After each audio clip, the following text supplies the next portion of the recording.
네, 이제 다음 강연으로 넘어가 보도록 하겠습니다. 다음으로는요, 언오픈드의 김진우 마케팅 디렉터님께서 준비하고 계신 세션인데요. 커뮤니티가 보여준 웹3 게임 생태계의 잠재력이라는 주제로 발표를 해주신다고 합니다. 무대로 모시겠습니다. 김진우 마케팅 디렉터님 모시겠습니다. 여러분 큰 박수로 환영해 주시죠.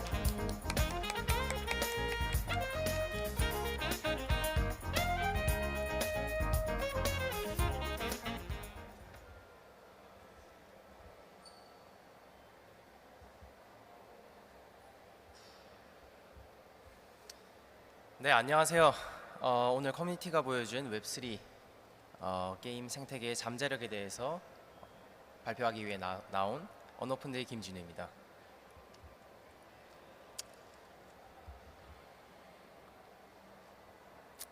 코드는 포크할 수 있다. 그러나 커뮤니티는 복제할 수 없다. 웹3 커뮤니티 빌더 중에 한 사람으로서 제가 참 좋아하는 말입니다. 블록체인과 암호화폐 기반의 웹3 생태계는 오픈소스로 제공되는 다양한 데이터로 이루어져 있습니다. 즉, 누구나 자유롭게 데이터를 열람하고 또 블록체인상의 데이터를 조회해서 사용할 수 있다는 말입니다. 그렇기 때문에 성공한 프로젝트들은 다양한 코드를 직접 짜고 또 배포를 하지만 꽤 많은 프로젝트들이 그러한 성공한 프로젝트의 코드를 차용하고 또 경우에 따라서는 아예 베껴버려 가지고 이름만 바꿔서 출시하는 경우도 있습니다. 그러나 그렇다고 해서 그러한 프로젝트들이 모두 성공하는 것은 아니겠죠. 바로 그것을 사용하는 유저들과 그들이 모인 커뮤니티가 복제가 불가능하기 때문입니다. 저는 국내 최대 웹3 인큐베이터 언오픈드에서 마케팅을 또 커뮤니티 빌딩을 담당하고 있는 김진우입니다. 제가 언오픈드에서 NFT와 메타버스 그리고 게임 프로젝트들을 빌딩하면서 겪고 또 배운 것들을 오늘 좀 말씀드리려고 합니다. 엑시 인피니티 2017년에 베트남의 개발자 1명과 디자이너 1명, 그러니까 총 2명이 의기투합을 해서 만들기 시작한 블록체인 게임입니다. 이 게임은 불과 4년 만에 시가총액이 160억 달러에 달하는 아주 거대한 프로젝트로 성장을 했는데요. 특히 2021년 한 해 동안 만들어낸 매출이 13억 달러가 넘습니다. 그리고 이 수치는 넥슨의 연매출에 버금가는 수치입니다. 어떤 이유가 있었기에 이렇게 단 2명에서 시작해서 단 4년 만에 이렇게 큰 성과를 이뤄냈을까요? 대체 웹3 게임이 뭐고 어떤 커뮤니티의 일이 있었기에 이런 것들이 가능했을까요? 베트남에서 개발을 시작한 엑시는 유독 필리핀에서 선풍적인 인기를 만들어냈습니다. 지난해 필리핀에서는 거의 하나의 사회현상이라고도 할 수 있는 전 국민이 주목하는 그런 일들을 만들어냈는데요. 그 중심에 엑시 인피니티가 있었고요. 그렇게 된 이유로는 필리핀의 평균 임금이 다른 국가에 비해 다소 낮고 또 영어를 주로 쓰는 영어 네이티브 국민들이 많다는 평가가 있습니다. 예를 들자면 필리핀에서 어떤 견습 요리사로 일을 할 경우에 한 달에 약 4천 페소 정도를 벌 수 있다고 합니다. 이게 달러로 치면 한 80달러 정도가 되는데요. 그런데 같은 시간 동안 엑시 인피니티라는 이 P2E 플레이 투 원 게임을 할 경우에 인게임 보상으로만 거의 600달러 이상을 벌 수 있었다고 합니다. 별다른 큰 전문성 없이도 남녀노소 누구나 쉽게 참여가 가능했기 때문에 이 정도 돈을 벌 수 있다면 상식적으로 누구나 참여하고 싶어 하겠죠. 그래서 소문이 굉장히 빠르게 퍼져나갔다고 합니다.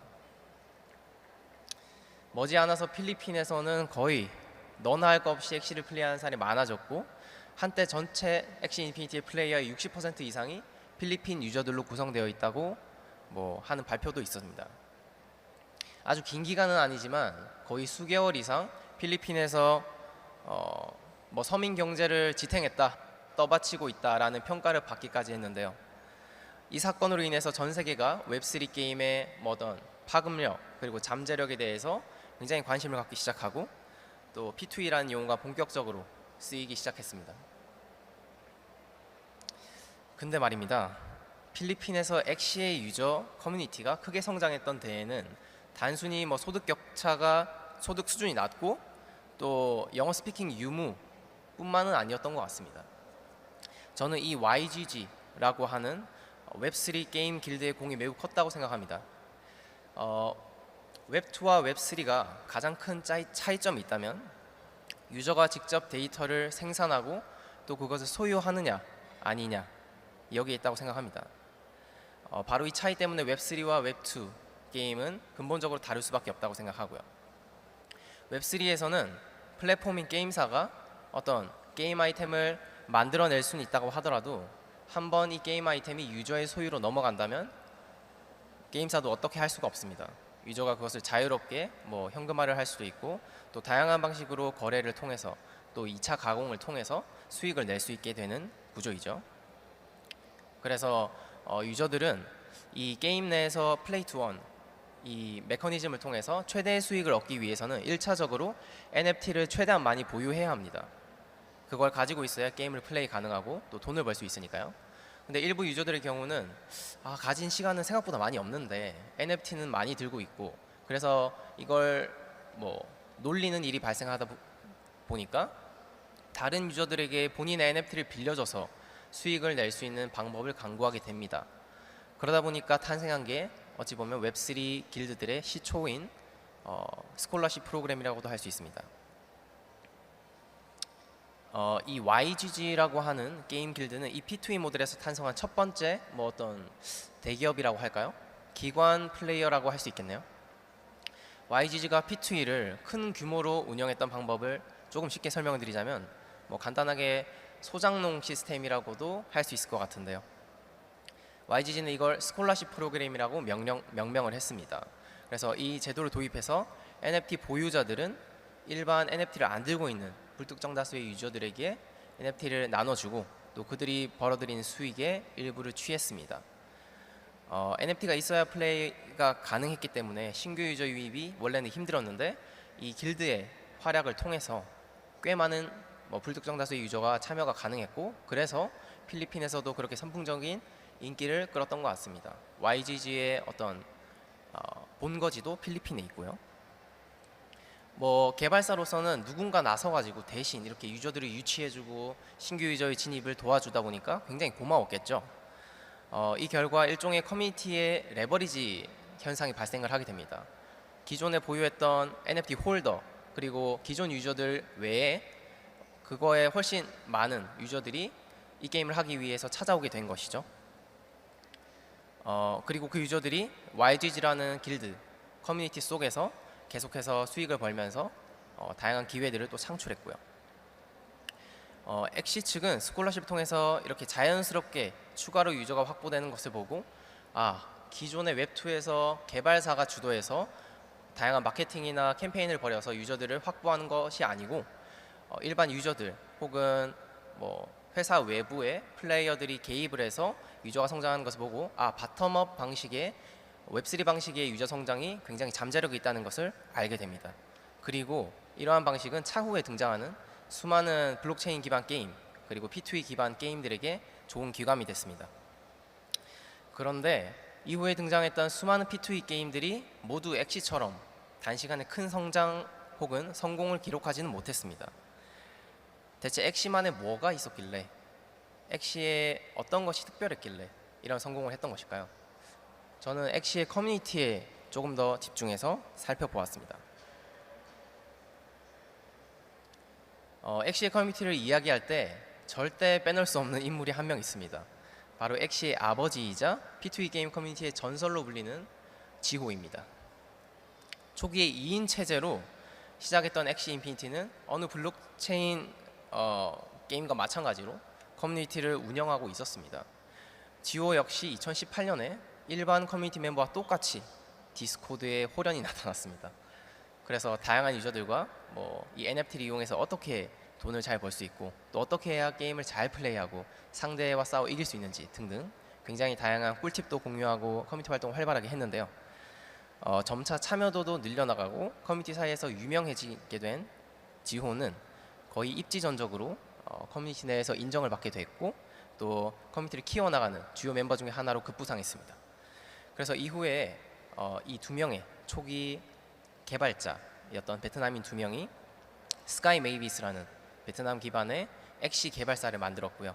이 개발사를 만들 때 지호를 영입해서 코파운더로 만들게 되는 일이 있었습니다.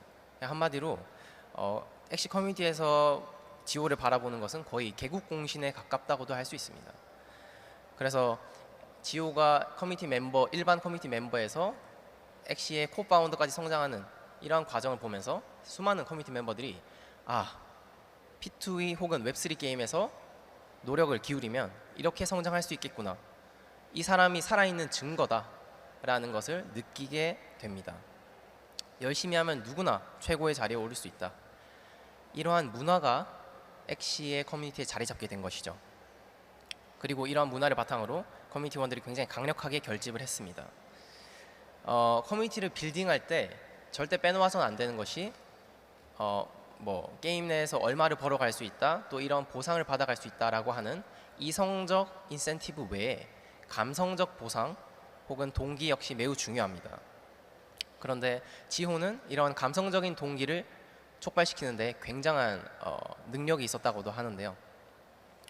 커뮤니티에는 저마다 다른 이유로 모이게 됩니다. 누구는 진짜 게임이 좋아서 모일 수도 있고요, NFT 수집이 좋아서 모일 수도 있고, 돈을 벌고 싶어하는 사람도 있을 수 있습니다.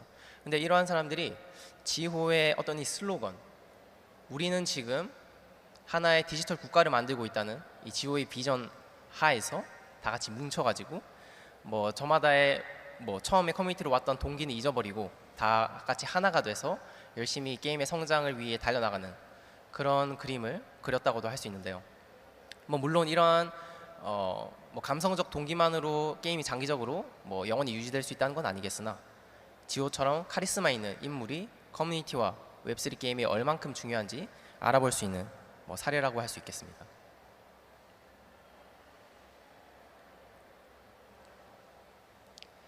앞에서 엑시의 사례를 보면 블록체인 기반의 웹3 프로젝트들은 프로덕트뿐만 아니라 탄탄한 커뮤니티를 만들어야 시장에서 인정받고 성공할 수 있다는 것을 알 수 있습니다. 그렇다면 어떻게 일반적이지 않은 대체 불가능한 커뮤니티를 만들 수 있을까요? 우리가 삼성이나 애플의 TV, 스마트폰을 사서 그게 마음에 들면, 혹은 내가 만약에 BTS 같은 아이돌이 좋아서 팬이 되면 보통은 그 커뮤니티에 가서 사람들과 소통하고 또 다양한 이야기들을 합니다. 이러한 커뮤니티들은 비교적 라이트한 편이라고 할 수 있습니다. 그러면 헤비한 커뮤니티는 뭐냐? 오른쪽에 보시는 어떤 증권사의 주주총회이죠. 근데 여기에서 사람들이 모여서 하는 얘기는 BTS 커뮤니티와는 상당히 다를 수 있습니다. 본인들의 어떤 자본과 수익과 연관되는 그런 이야기를 하게 되는 경우가 많으니까요. 따라서 굉장히 좀 심도 높고 또 어려운 내용의 주제를 바탕으로 토론을 하거나 소통하는 경우가 많고요. 재미있는 점은 이 웹3 커뮤니티는 이러한 두 가지 굉장히 사뭇 성격이 다른 사람들이 한 곳에 모인다는 것입니다. 이 웹3 커뮤니티의 대표적인 특징이 참여하는 사람들이 대부분 흥미나 팬심만 가지고 참여한다기보다는 직간접적으로 투자에 관심이 있는 사람들이 많다는 것입니다. 크립토 프로젝트들은 토큰화를 통해서 굉장히 비교적 쉽게 자본을 조달하고 어떤 회사나 프로젝트의 이해관계자들을 쉽게 끌어모을 수 있습니다. 누구나 블록체인 상에서 NFT나 토큰을 구매하는 것은 주식을 사는 것보다는 훨씬 쉬우니까요.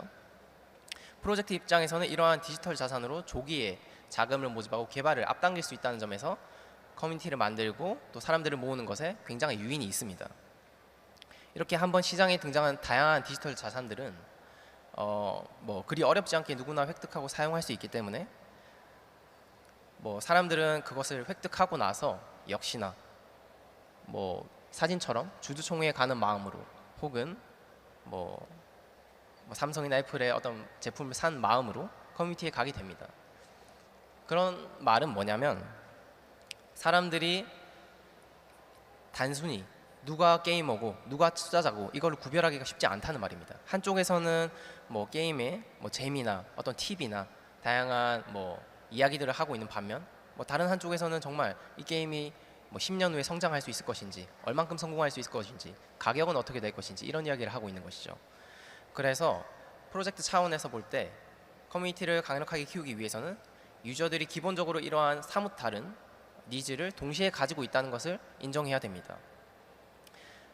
이 웹3 업계에서 게임을 빌딩하는 분들이 간혹 의문을 가지는 경우가 있습니다.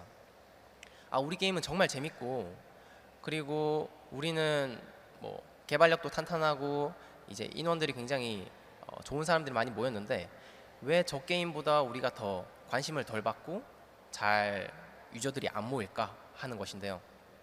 그런 경우 꽤 많은 경우가 자기 커뮤니티에 보유한 사람들이 대부분 게이머라고 생각하는 경우가 많습니다. 게이머일 경우는 극단적으로 얘기를 하면은 게임이 출시될 때 유저들이 참여하는 허들을 최대한 낮춰야 됩니다. 그래서 NFT의 가격도 사실은 공짜인 경우가 훨씬 좋고요. 그리고 발행량도 무한대인 경우가 훨씬 좋습니다. 그런 경우 누구나 쉽게 무료로 플레이가 가능해지니까요. 근데 이런 경우는 투자자의 입장에서 굉장히 매력도가 떨어질 수 있습니다.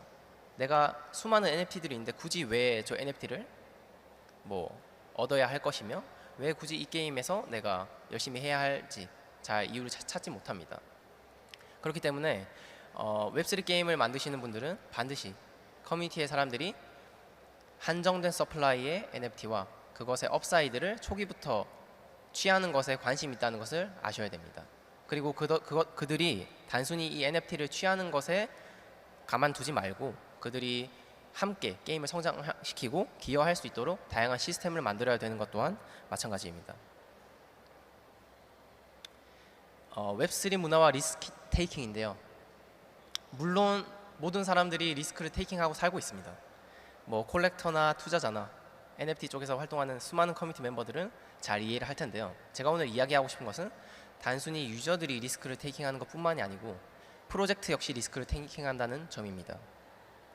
웹3 프로젝트들 중에서는 초기부터 유저와 서포터들에게 프로젝트에 참여하고 기여할 수 있는 다양한 기회를 열어주는 프로젝트들이 있습니다. 예를 들자면 뭐 BAYC나 쿨캣스, 두들스, 뭐 월드 오브 위민, 아즈키 등등이 있습니다. 대부분 PFP 프로젝트지만요. 유저들이 한 기여에 따라서 보상을 주고 향후 성공 시 큰 보상을 약속하기도 합니다.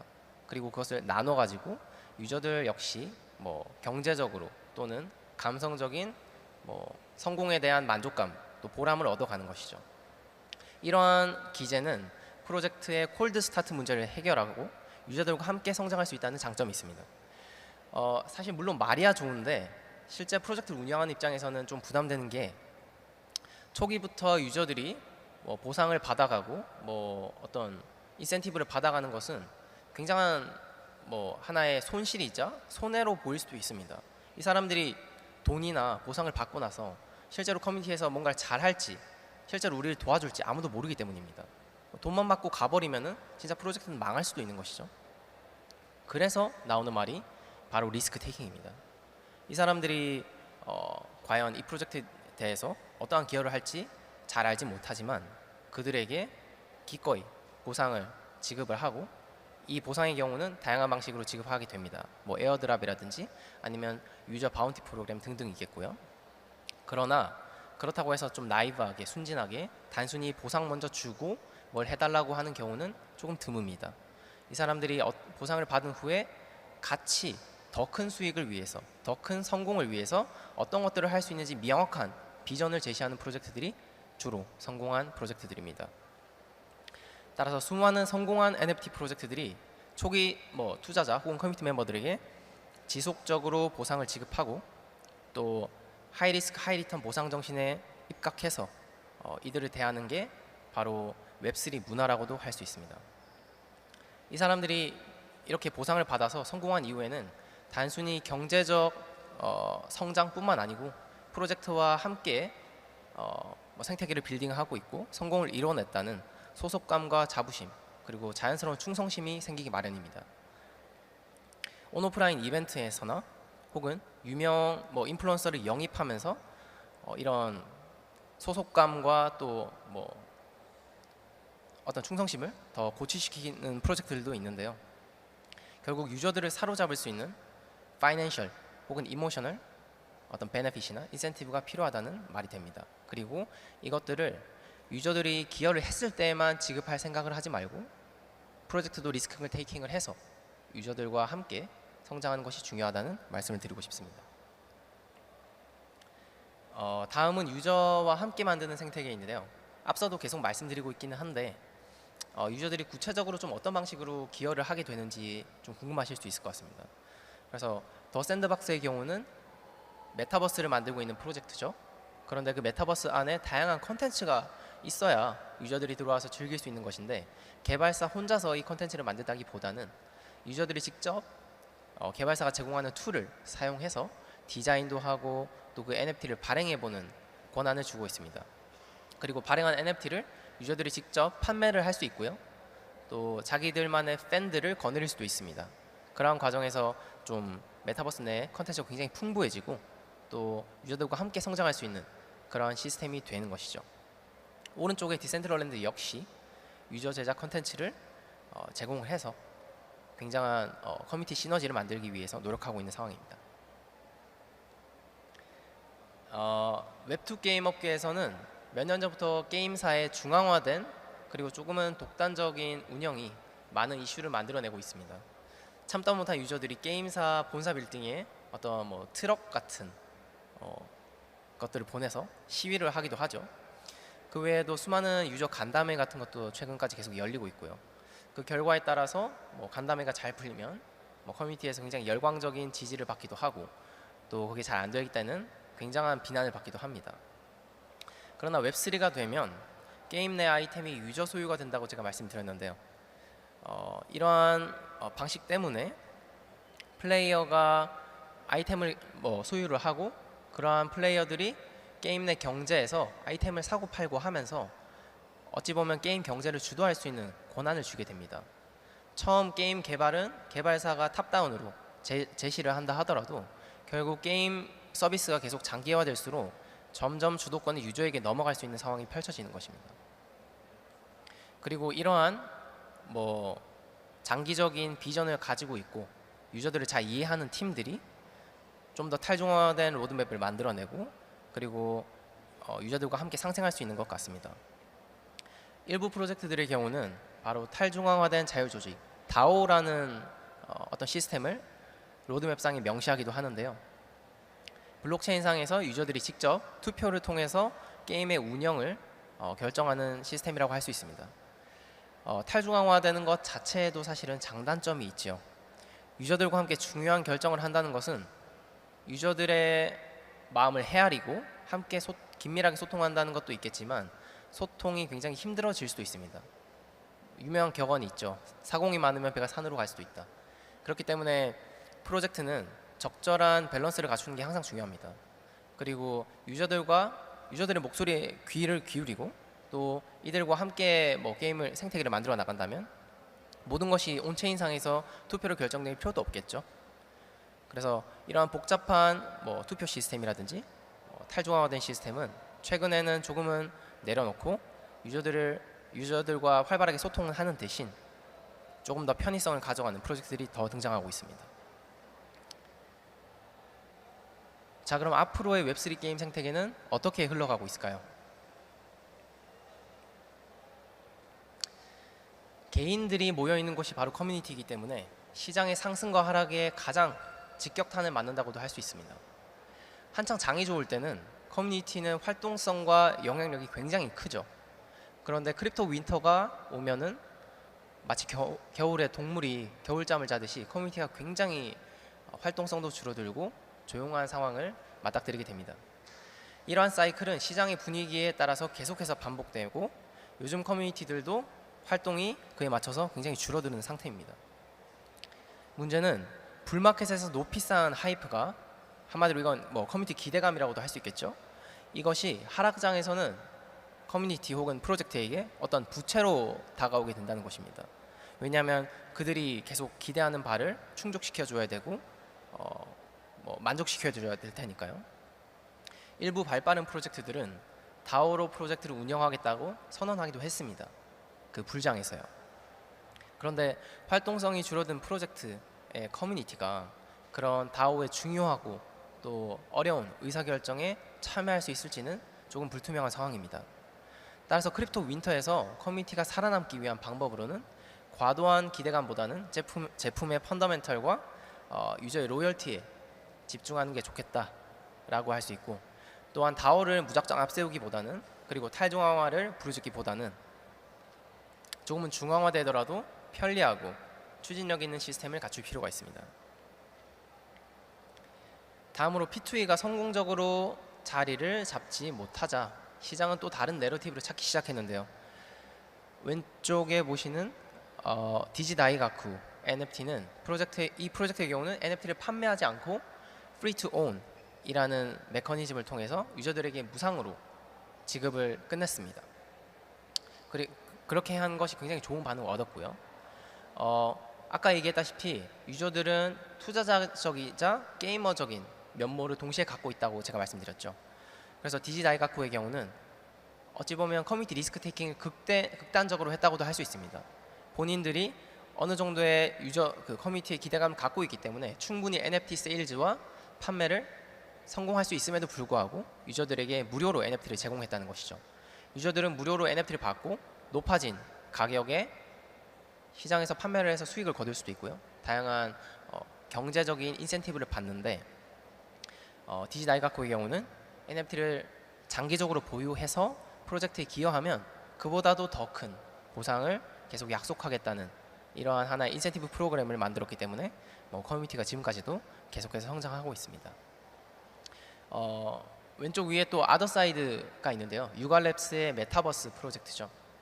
이 경우는 오픈 메타버스를 주창하고 있고 또 다양한 NFT 컬렉션이나 아티스트들이 메타버스로 와서 직접 컨텐츠도 만들고 또 함께 뛰어노는 세계를 만들겠다고 선언한 바 있습니다. 오른쪽에 보면 레딧 NFT도 있는데요. 최근 화제를 굉장히 받고 있습니다. 자체 개발한 편리한 지갑 시스템을 갖고 있기 때문에 레딧의 경우는 글로벌하게 거의 세계에서 가장 유명한 웹2 커뮤니티인데요. 여기서 DAU가 5천만 명 이상 발생하고 있다고 합니다. 근데 이 유저들이 웹3로 아직 못 넘어오고 있었는데 레딧이 개발한 편리한 지갑과 또 이런 프로필 사진 NFT 시스템을 통해서 굉장히 편리하게 웹3로 넘어오고 있고 실제로 1년 만에 NFT 소유자가 무려 300만 명을 돌파했다는 최근 소식도 있었습니다. 이 수치는 오픈시의 전체 유닉 어드레스 수와도 맞먹는 수치이기 때문에 굉장히 의미 있다고 시장에서 받아들이고 있고요. 그래서 어찌 보면은 하락장이 되다 보니까 기존의 어떤 불마켓에서 부르짖었던 하이프를 크게 만들어서 유저들의 기대감을 바탕으로 게임이 성장하고 커뮤니티가 커지는 게 아닌 매스 어답션을 가져올 수 있는 편리하고 유저 친화적인 어떤 펀더멘털을 가져가야 되는 것이 아니냐라는 것에 부합하는 그런 행보라고도 할 수 있습니다. 실제로 이 레딧 NFT가 이러한 어떤 매스 어답션 내러티브를 가져가다 보니까 다른 프로젝트들도 이와 유사한 유저 편의성 또는 쉽게 유저들이 온보딩할 수 있는 그런 시스템을 제시하기 시작했는데요. 왼쪽 아래에 보시는 소사이어티 역시 현재 커뮤니티가 오픈은 안 되어 있으나 이 커뮤니티가 오픈되었을 때 보여줄 수 있는 다양한 소울바운드 토큰을 기반으로 한 인센티브 프로그램을 최근 발표한 바 있습니다. 그리고 오른쪽 하단의 모드하우스 역시 자체 개발한 애플리케이션을 통해서 유저들이 NFT를 사는데 이것이 이더리움이나 어떤 암호화폐일 뿐만 아니라 신용카드 결제나 굉장히 쉽게 결제할 수 있는 시스템을 탑재를 했고요. 유저들의 입장에서는 이게 NFT를 사는 것인지 아니면 내가 좋아하는 아티스트를 지지하기 위해서 후원을 하는 것인지 그마저도 알기 힘들 정도로 굉장히 스무스하게 시스템을 구성했다고 할 수 있습니다.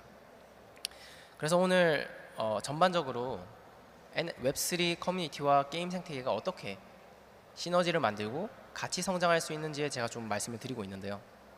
첫 번째로 웹3 게임은 커뮤니티를 알아야 됩니다. 그래서 커뮤니티 속에서 유저들이 어떤 니즈를 가지고 있는지, 단순히 게이머만 있는지 아니면 투자자가 같이 있는지 이 부분을 반드시 알아야 되고, 이 커뮤니티를 튼튼하고 강력하게 유지하기 위해서는 게임의 펀더멘털이나 컨텐츠만이 아닌 카리스마 있는 사람의 힘이 중요하다고도 할 수 있습니다. 그래서 앞서서 이성적, 감성적 어떤 동기나 인센티브가 중요하다고도 말씀드렸는데요.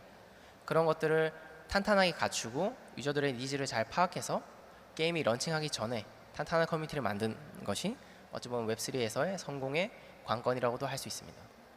저희 언오픈드 역시 자체적으로 굉장히 다양한 NFT 메타버스 프로젝트들을 빌딩하고 있기 때문에 이런 프로젝트를 빌딩하면서 배운 이러한 인사이트를 통해서 앞으로 계속해서 좋은 서비스를 제공하려고 하고 있습니다.